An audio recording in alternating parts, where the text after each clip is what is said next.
ఒక అడవిలో సింహం, చిరుతపులి కలిసి ఉండేవి. రెండిటికి వయసైపోవడంతో పెద్దగా వేటాడలేకపోయేవి. ఉన్న దాంట్లోనే ఏదోలా సరిపెట్టుకునేవి. ఒకసారి వాటికి వరుసగా వారం రోజుల పాటు తినడానికి ఏమీ దొరకలేదు. ఆకలితో నకనకలాడిపోయాయి. అదే సమయంలో వాటికో జింకపిల్ల కనిపించింది. అప్పుడు సింహం, మిత్రమా, మనం ఎవరికి వారి వేటాడుతుంటే జంతువులు పారిపోతున్నాయి. ఈసారి ఇద్దరం కలిసే చెరోవైపు నుంచి దాడి చేద్దాం అని చెప్పింది. దానికి చిరుతపులి సరేనంది. రెండు కలిసి తెలివిగా వేటాడడంతో జింకపిల్ల దొరికిపోయింది. దాంతో వాటి సంతోషానికి అవధులు లేవు. అయితే సింహం మాత్రం కలిసి వేటాడాలన్న ఆలోచన మొదట వచ్చింది నాకు. అందుకే ముందు నేనే తింటాను అంది.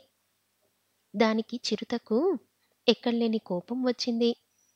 దాంతో అక్కడ ఉన్నదే చిన్న జింకపిల్ల.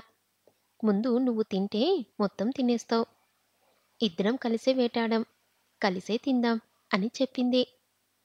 దానికి సింహం ఒప్పుకోలేదు. మాటా మాటా పెరిగింది. అసలు నీకు వాటనే ఇవ్వను. మొత్తం నేనే తింటా పో అని ఉరిమింది చిరుత.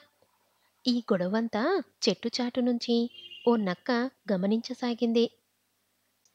అసలే వృద్ధాప్యం, ఆ పైన ఆకలితో అలమటిస్తున్న ఆ రెండు ఎక్కువసేపు పోట్లాడుకోలేవన్న విషయం దానికి అర్థమైంది.